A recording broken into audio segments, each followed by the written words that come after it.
coming up on Philosophy Talk. My top 10 campaign promises when I become president. What is the meaning of a promise? If you bring a gator to the White House, I'll wrestle it. How can we bring about an obligation just by saying something? You know, for over a century, there have been only 2 Dakotas. I plan to double that. Are we ever justified in breaking a promise? To keep the budget balanced, I'll rent the Situation Room for Sweet 16. Should we keep to a promise we shouldn't have made in the first place? If you're having trouble getting a flight and Air Force One is available, it's yours. What value do promises have? I will double your tax money at the craps table. Our guest is Sir Neil MacCormick from the University of Edinburgh. How about that? And the number one Barack Obama campaign promise. I'll rename the 10th month of the year Baroctober. Promises, coming up on Philosophy Talk. After the news.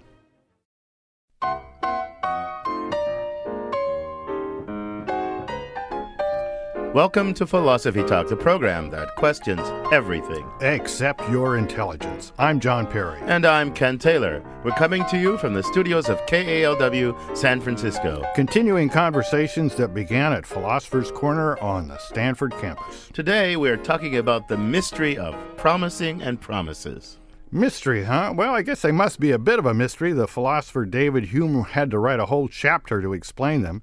He thought promises were essential to the sort of cooperation that makes human society possible. You think that's right? I mean, I might help you because I like you, and vice versa. I mean, suppose you're walking across campus toward the philosophy department, and you come across me carrying a load of books. I'm sure you'd offer to help me because you're a nice guy and we're friends. No promises involved, so I don't see that promises are required for cooperation.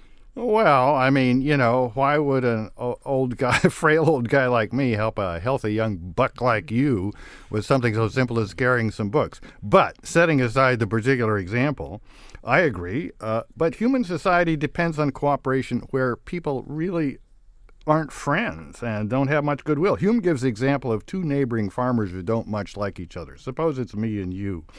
Your corn crop is ready to be brought in this week. Mine will be ready next week. Without my help, you'll see part of your crop rot. Without your help, I'll see part of mine rot. But neither of us really cares whether the other guy's crop rots. But it's to our mutual advantage if we help each other, right? So won't that suffice for cooperation? I mean, why is promising necessary? Well, I won't help you this week unless I know that you'll help me next week. I can't rely on your friendship and kindness, so what am I going to rely on? We're imagining you to be a mean fellow who doesn't much like me. If you don't promise to help me when the time comes, I won't come over this week and help you. Well, that seems reasonable, but, you know, it's really not enough, John. I mean, if we were in this situation, it wouldn't be enough that I promise. You'd have to trust me. You'd have to believe that I would fulfill my promise. So why should you trust me? Well, that's where promises can seem sort of magical, I guess. If I don't think you want to help me bring in my crop, why would I think you'd want to fulfill your promise to help me next week? Okay, that's right, but I'm not sure it's magical. I mean, the promise doesn't make me fulfill it. Lots of people don't fulfill their promises. And if there were ever a promise I wasn't going to fulfill, it would be to a mean old codger like you. I mean, to trust me, you must think that promising connects up with some other sort of motivation so that I'll fulfill my promise to you, even though I don't like you, and it would be quite amused to watch your part of your rotting corn crop. Well, quite right.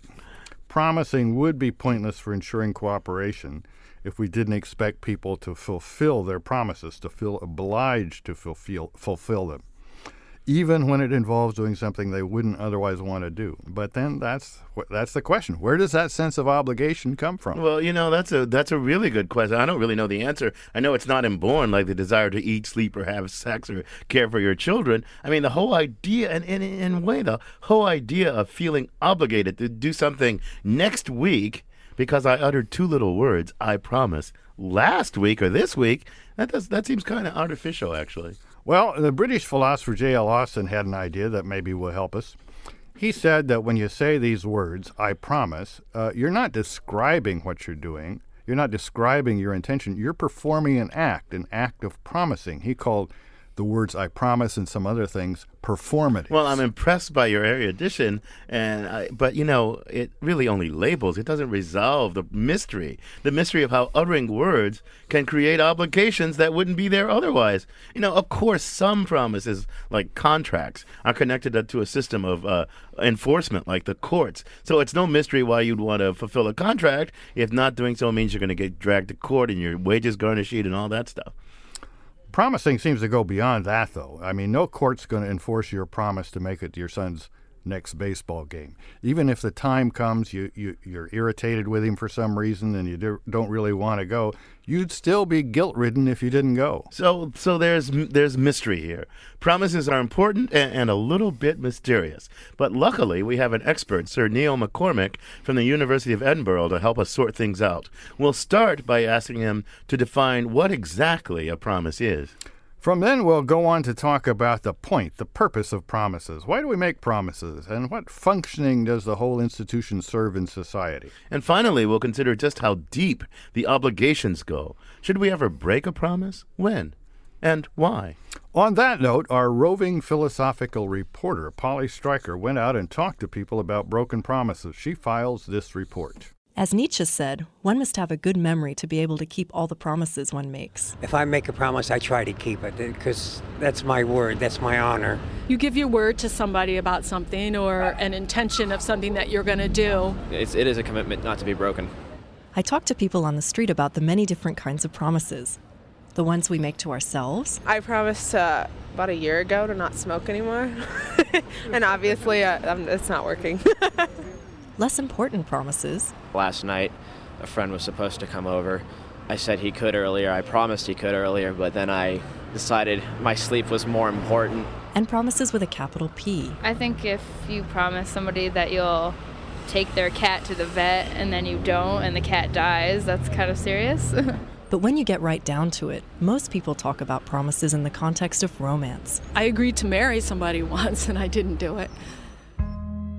Infidelity, trust, and broken hearts. That's what hurts when a promise is broken. That's what you remember. We always hope to see the best in people and hope they do the right thing, but if they don't, that's why I'm in business. Link Schwartz is a divorce attorney in Los Angeles. Divorced herself, she knows all about broken promises. It's unfortunate that a lot of promises aren't kept. I mean, marriage vows are very sacred. Schwartz says some of the main broken promises she sees in her line of work involve infidelity and a lack of emotional support. And when one person is brokenhearted, things can get nasty. People fighting over a pizza they didn't eat. You charge that on the credit card. I never had a piece of that pizza. I mean, to the bitter end, they're going to fight because they've been wronged. How does the law view a broken promise of marriage? Can you sue someone for that? There used to be something called heart bomb statutes.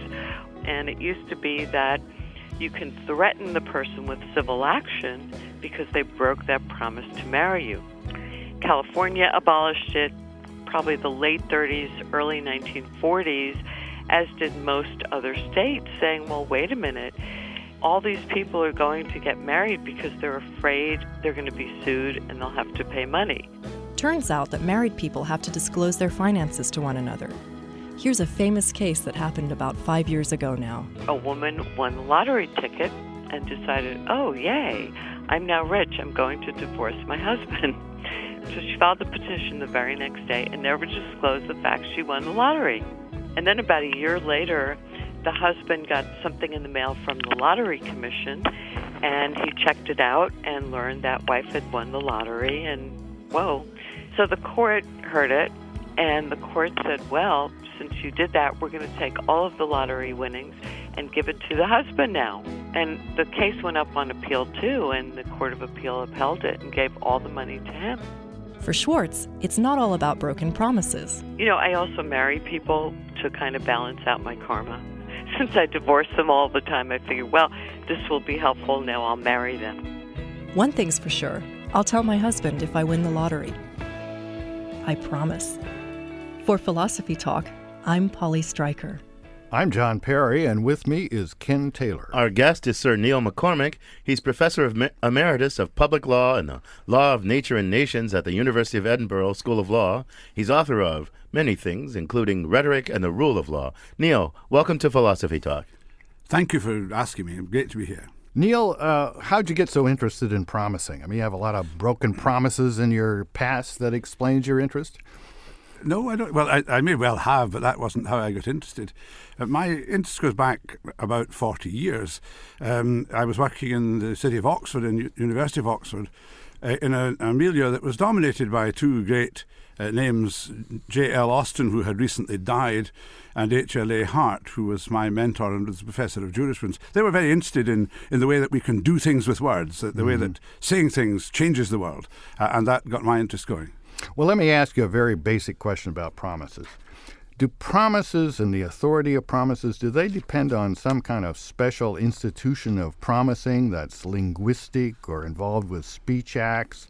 Or is it really just more of a natural thing that comes out of the way humans work? I think basically it's the second, although of course in all the languages that we have or know, there are also conventions, and most moral systems have conventions about the use of words like promise. But deep down, I think we're talking about two very basic and very closely linked features of human nature, our propensity to trust and our propensity to rely on each other. And once you get somebody to believe they can rely on you for something, if you let them down, that's very bad.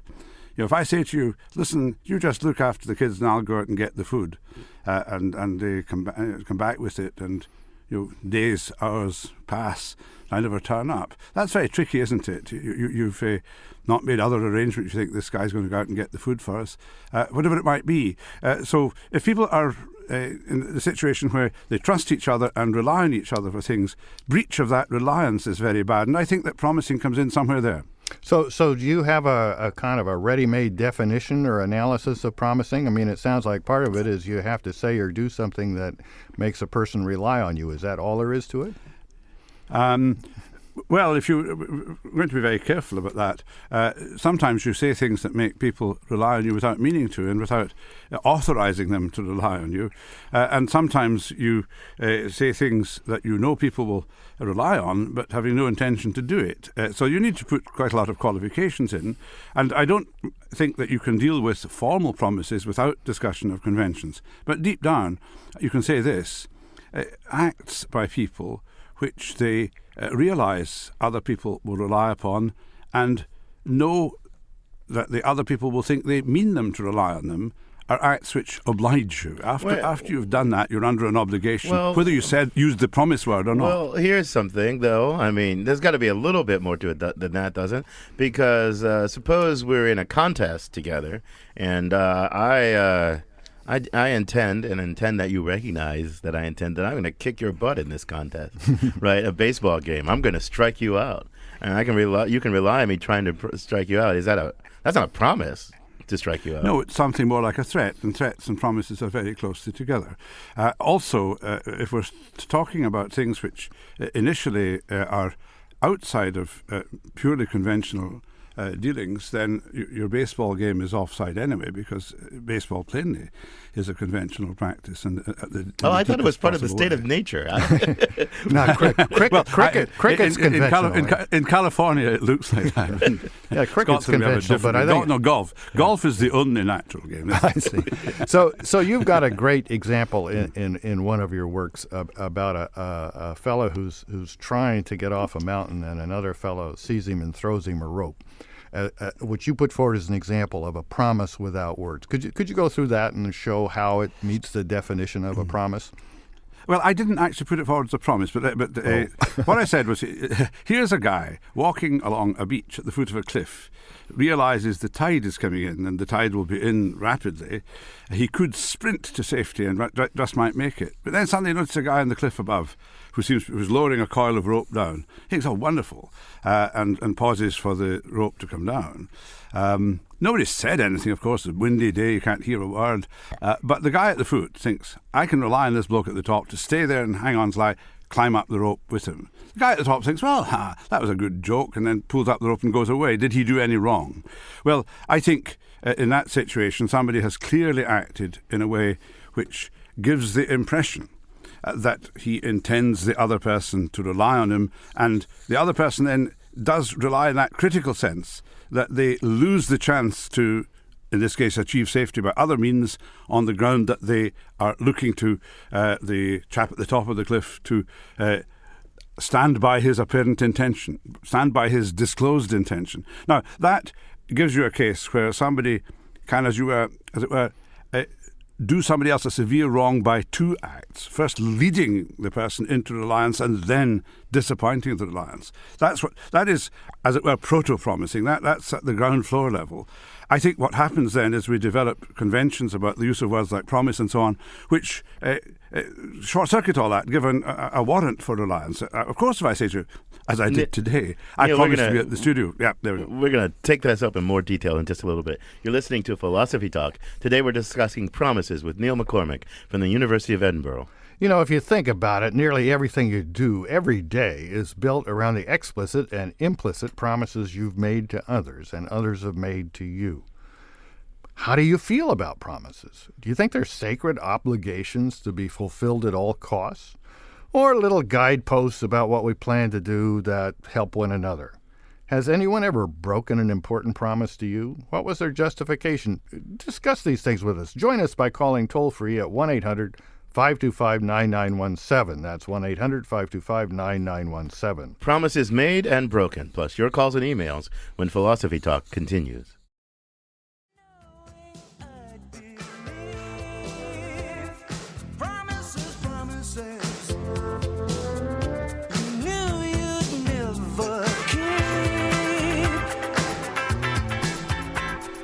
Promises, promises, promises. That's what we're talking about on Philosophy Talk today.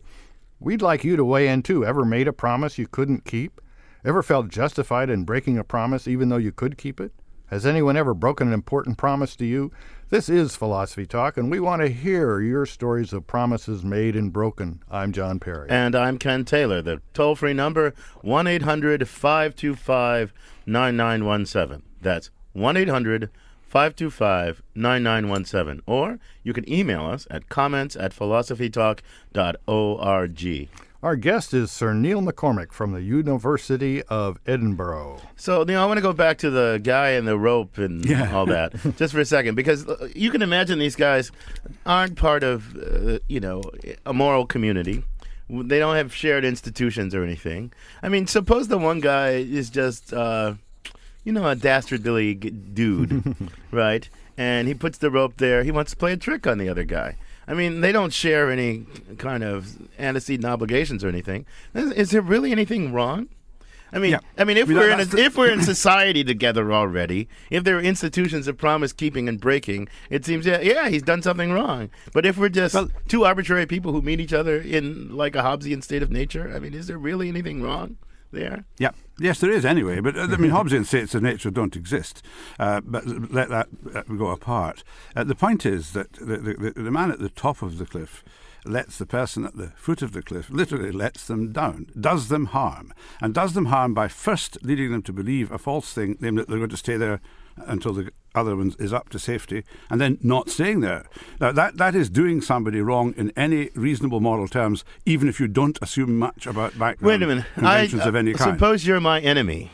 I set out to do you harm. I may set out to do you harm by getting you to believe things that are false and getting you to rely on me. So, big deal. I'm not allowed to do harm to my enemies?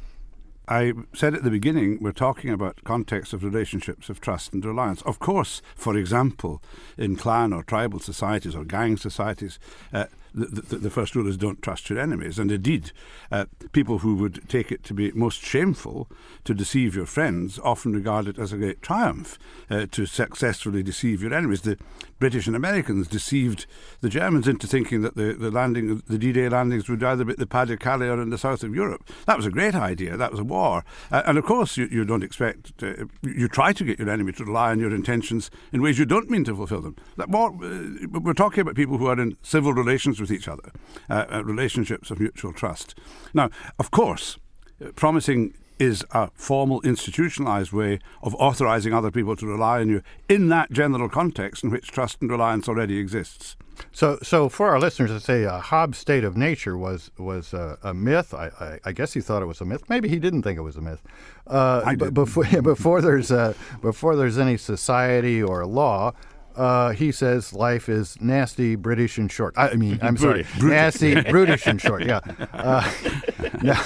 And the question is, how do we ever get out of that? And it sounds like this proto-promising is a way, because although there might be some enemies, at least it's a way for people to start developing an institution based on just what comes natural, even in the state of nature. Yeah.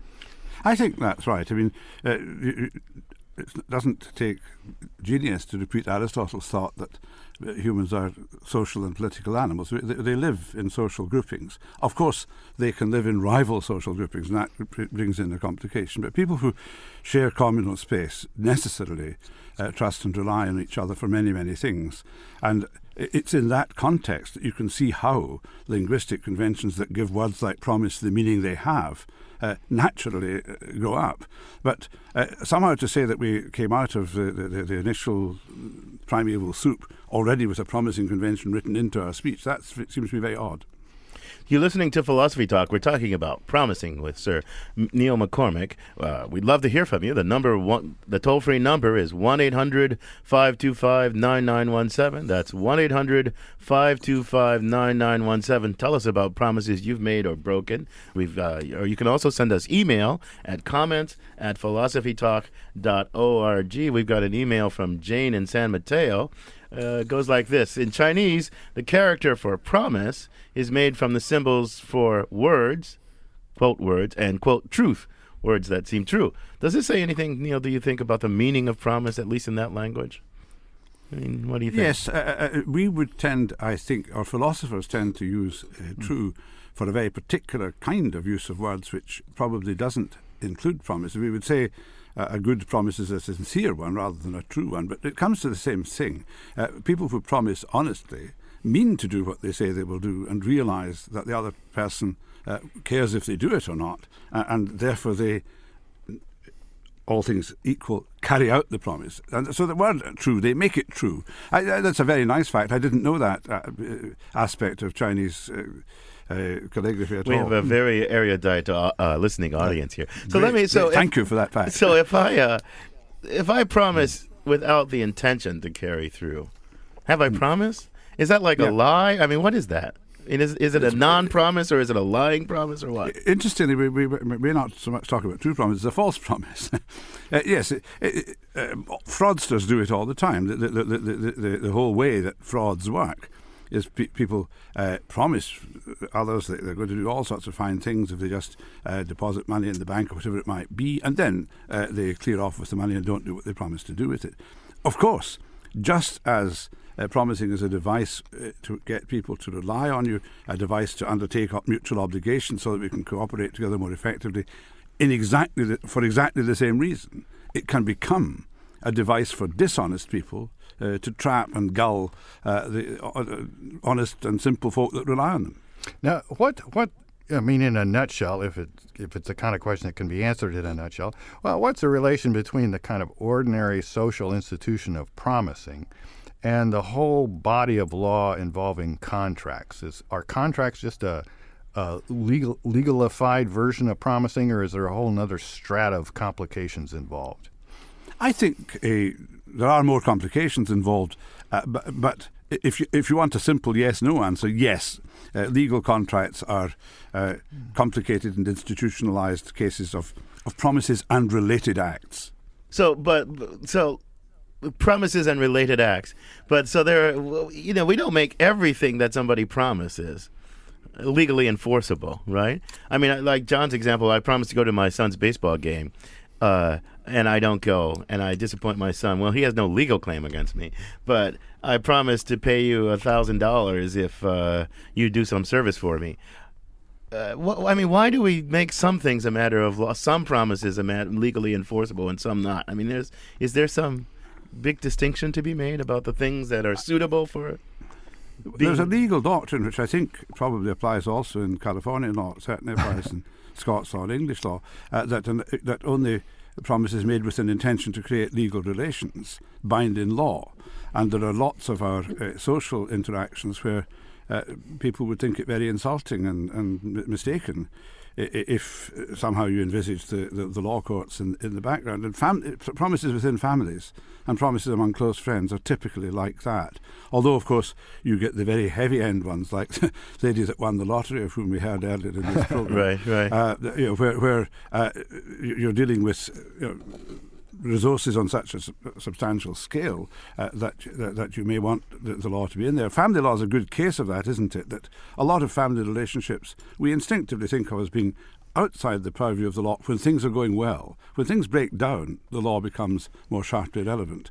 But I think the reason why your son's baseball promise is not binding in law is that kind of reason. There are other doctrines like the so-called doctrine of consideration in English and American law which don't apply in Scots law or French law. So the ways in which promises are made binding differ from legal system to legal system, but all of them, I think, say promises in social and casual family situations are normally not enforceable. 1-800-525-9917. That's 1-800-525-9917. And Mac in San Francisco's on the line. Welcome to Philosophy Talk, Mac. Hi, thanks for having me. Sounds like a great discussion. I was just talking to my cousin in North Carolina this morning, and about how my family, and it's funny that your guest just mentioned family matters, that I think a lot of people forget that when a promise is made, that it's not just a one-way street, it's really a two-way street. Great example is in my particular family, even more exaggerated than the going to the baseball game is my dad had a little tire company in Massachusetts, and his tire company essentially died because my dad said to my brother, "You're my son, I promise to give you this tire company." But the other half of that promise is you will be a good worker and a good manager, and you will make this company grow even more. But my brother forgot that part, I think, because he was not a very good worker, and he actually scared a lot of clients away. He was like the boss's son, exaggerated sort of story. He was a very angry man. So I think that when people make promises, they really maybe need to do that extra step of like, well, what do you mean by that, and get that in writing. So thanks for the comment. What do you think, Neil? Well, that's a very good example where you're onto the interface between mere family, purely family life, and the life of the family as in some sense, a business entity. And interesting point that, isn't it, that most promises, and certainly most contracts, have a bilateral element. I am going to make over the firm to you, my boy, because you, my boy, are clearly undertaking that you will take this responsibility seriously. We're talking about two-sided obligations there. Look at it in another way, though, because Mac didn't quite put it this way, but it raises this thing. Suppose that the son had promised to the father to exercise due care and wise stewardship and all that, but the guy just was not self-knowing enough, right? So the father relied on his intention, but the son wasn't self-knowing enough, and he didn't know that he would be a lousy manager, right? Yeah. He was bound to be a lousy manager. Now, did the guy break his promise or what? I mean, well, we don't know. We don't know enough facts. Did he take it on casually, thinking, "I don't care a damn about this. I'll, asset strip till there's no money left and clear off"? If so, he did break a promise. At least he broke an implicit promise, if not an explicit one. But of course, you're quite right. People can say in all good faith, "Look, sure, I'll do this thing," and they put their heart and soul into it, and they fail. I very nearly failed getting to the studio today because I misunderstood the address. So there you are. I mean, you get clumsy idiots like me, or inept drivers through towns who sometimes are late for their appointments for that reason. People should look out for that. It's too easy to excuse yourself for just being a bit careless, a bit slow off the mark. But genuinely, there is a difference, isn't there, between somebody who cynically says, "Sure, I'll do it," having no intention at all, or knowing that they're not up to it, and somebody who thinks they can be up to it but just don't make it. These are different things. One is forgivable and the other is less forgivable or unforgivable, perhaps. Yeah, we've got an interesting email about family promises. This is from Courtly. She says, or he says, "I live 700 miles away from my family. When my father died, I promised my mother I'd always make sure she could stay in her home as long as she wanted. Over time, I've paid off my dad's debts, repaired the house, purchased a car, and much more. The obligation generated by that promise has exceeded 6 figures and is growing. I suppose that's in dollars, but that's still a large amount, even with our pathetic currency. While I might find it difficult to define the value of the promise in financial terms, my wife, my children, and my business partners do not share that inability. But I'd feel terrible if I ever broke the promise. What are your thoughts about the kind of, the promise that keeps on taking and keeps on giving? Yes, well, what an honourable and good person, I would say. Although you then run into this other difficulty that it might seem afterwards rashly, promise a long-term, to fulfil a long-term obligation, which turns out to be incompatible with other long-term obligations that you also have. I mean, there's a very clear example, isn't it?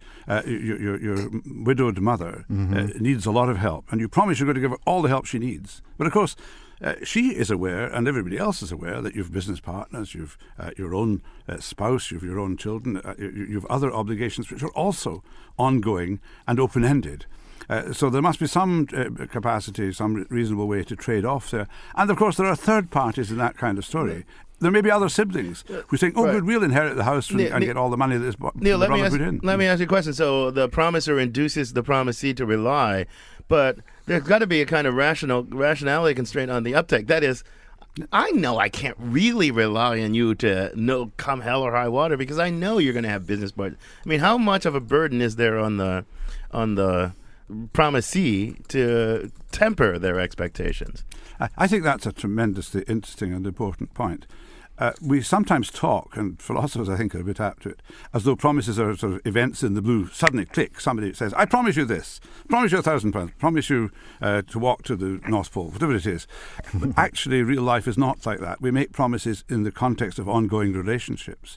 And these ongoing relationships are usually situations of bilateral or multilateral obligation. So, of course, they're always subject to constraints of reasonableness. I promise you I'm going to do my level best to keep you in your own home. Turns out, let's say, that there's rot in the house that's going to cost many more thousands of pounds or dollars than I have to repair it. That promise can't be literally strictly binding. It must be capable of some kind of substitute performance, something which is within the reasonable expectation of parties at the time. And that may be helpful too. We're thinking about reliance. Well, it's when you reasonably rely on somebody that you can call on things, but there are limits. Degrees of reliance that are far beyond the reasonable. You said something interesting. You said something about that promise may be not so strictly binding. It sounds like there's a promise there, all right, and that was the content, but the extent to which it's binding can be modulated by these factors of reasonableness or something like that. Yes, I would like to think that it's kind of unequivocally binarily binding, not binding, but what it's binding for is subject to interpretation, subject to a reasonable understanding of the context of the relationship between the parties and in the context of their knowledge of all the other relationships each of them has. Right. You're listening to Philosophy Talk. We're discussing promises with Sir Neil MacCormick from the University of Edinburgh. We've talked about what promises are and how important they are to the fabric of civilized society. Is it always rational to fulfill a promise? What if you make your children a promise, but then over time you come to see that fulfilling it would actually be quite bad for them? What should you do? What should you do when rationality and the obligation of a promise conflict? Obligation, rationality, and self-interest when Philosophy Talk continues.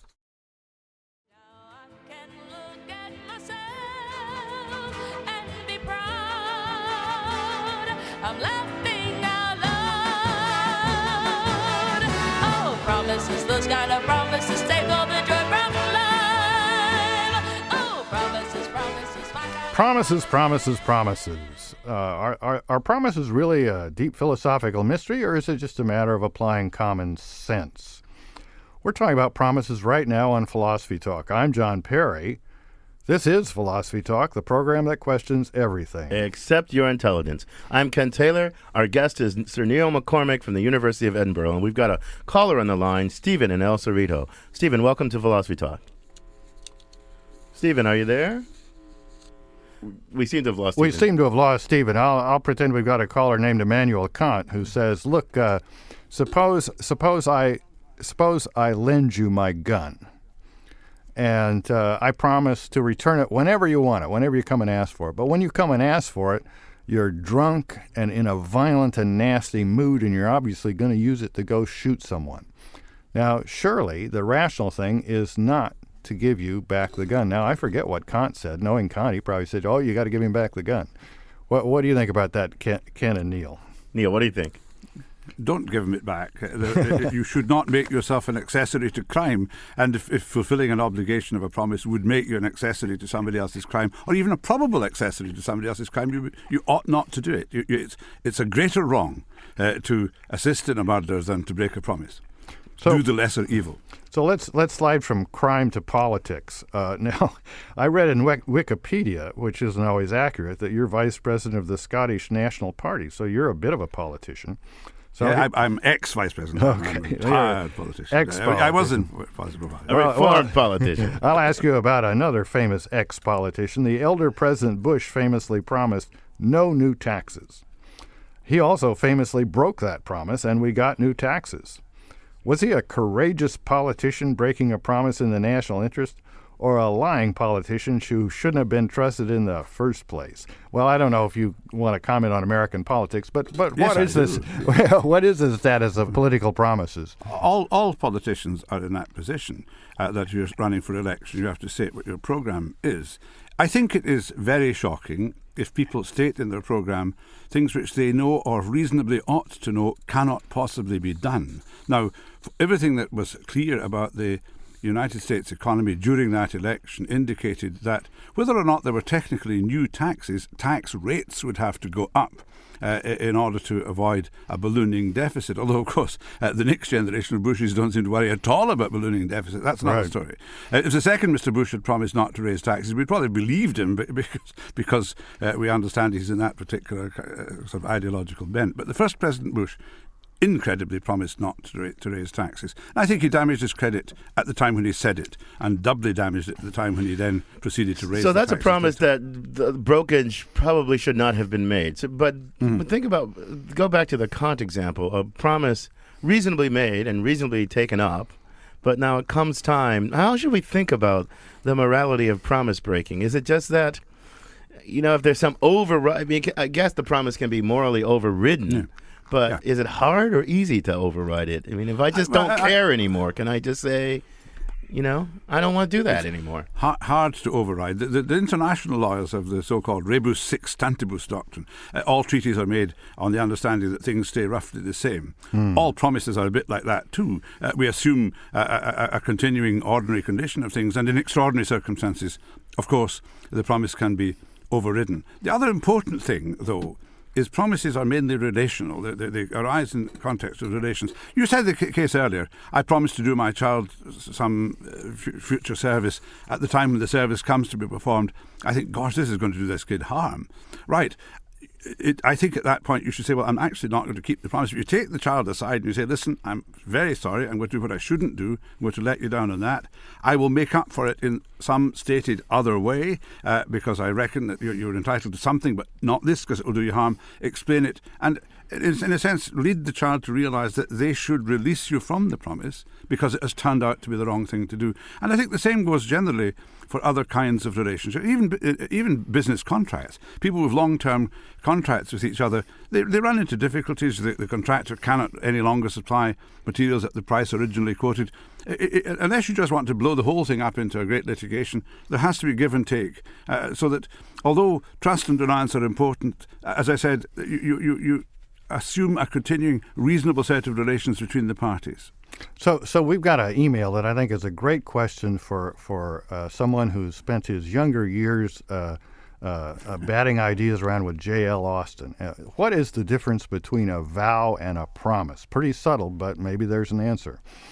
Well, the lady who said earlier in the programme that she had promised herself to give up smoking or whatever it was she had promised, vows are like that. Vows are declarations of commitment where the only person who is affected directly by keeping or failing to keep the commitment is the person making the avowal.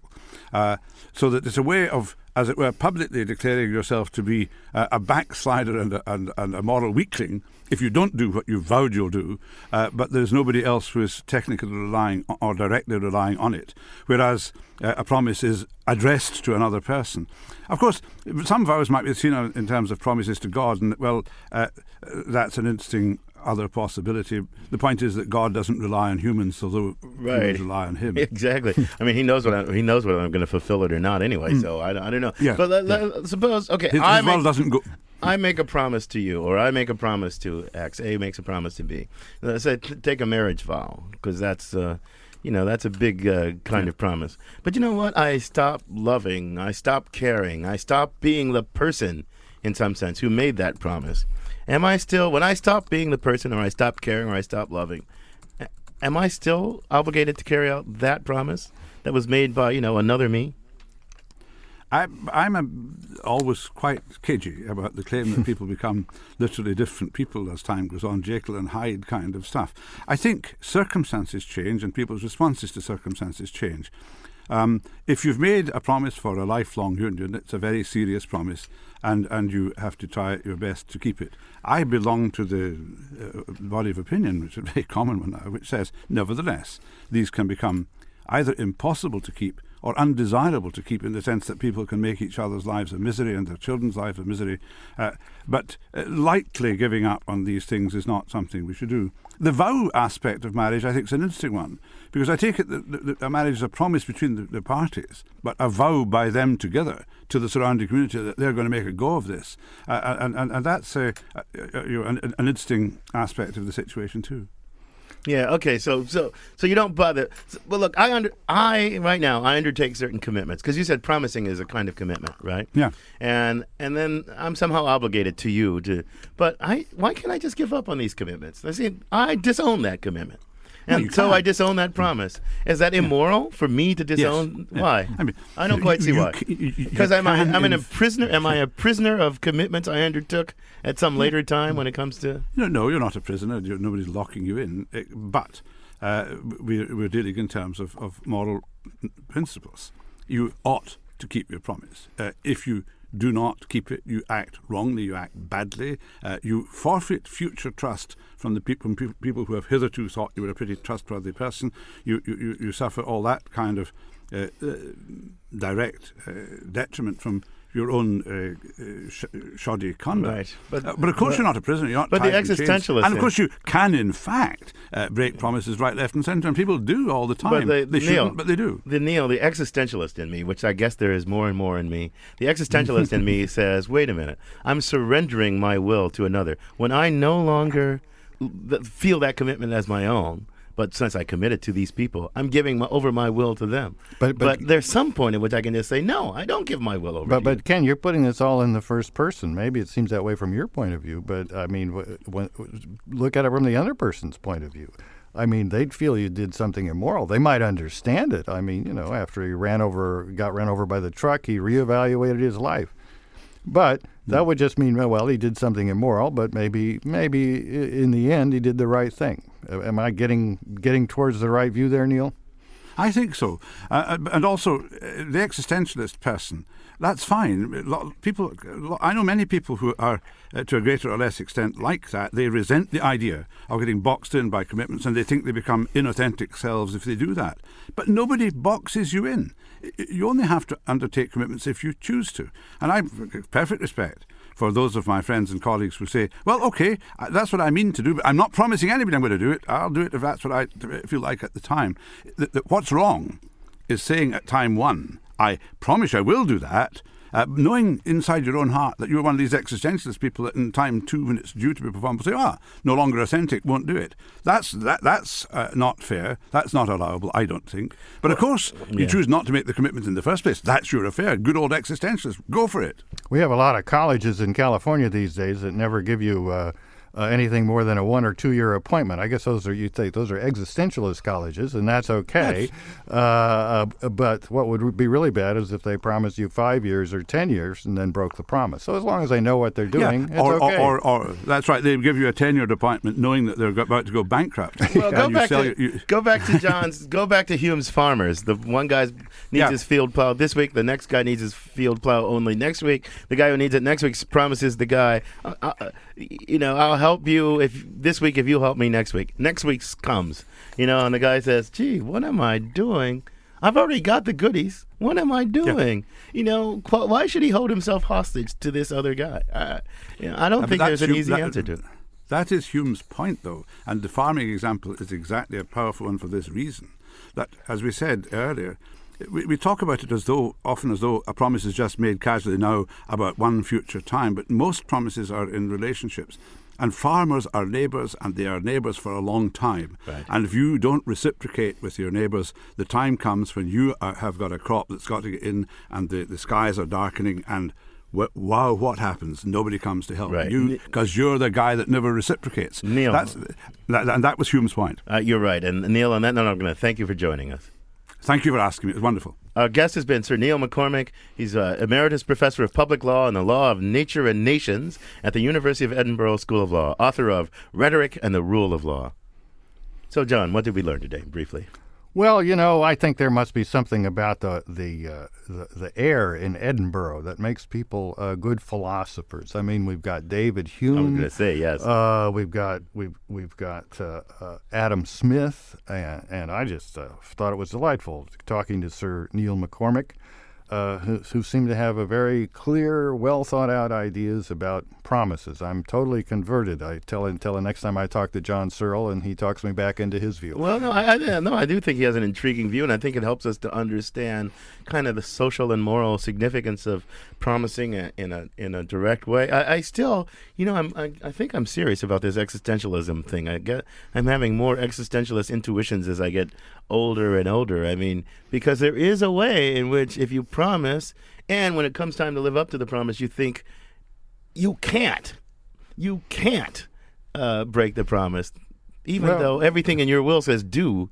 There's something like you've surrendered your will to something. It's fine if you want to be an existentialist, but first you have to promise me that you'll read the complete works of Kierkegaard and Heidegger. Oh, that might be too steep. That might be too steep a price. But this conversation continues elsewhere on our blog, the blog.philosophytalk.org. For the final word, as promised, Ian Scholes, the 60-second philosopher. Ian Scholes, what is a promise? I'm not so sure, but we sure make a lot of them. We promise to love, honor, and obey, to love forever. We promise the world, or at least a cold beer at the end of the day.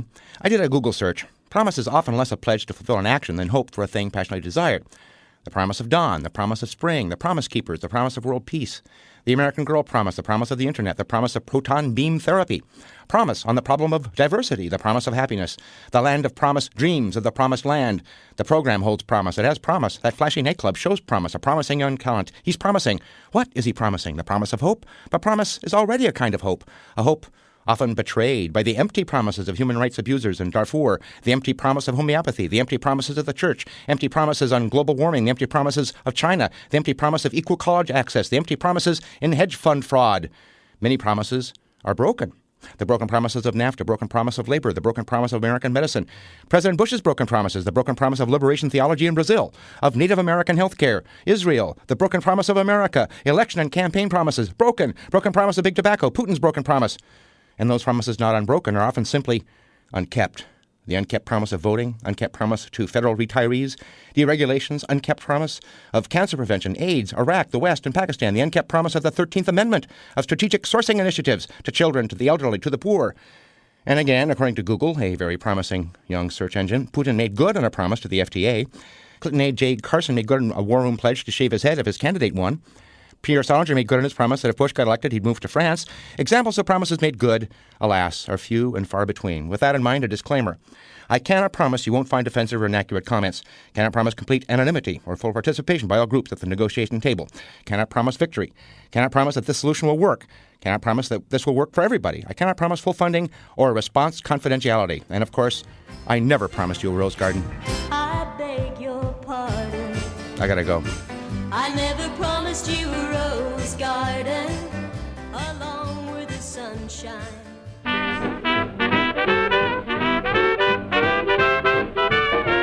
Ian Shows, the only man who can solve a philosophical problem in 60 seconds.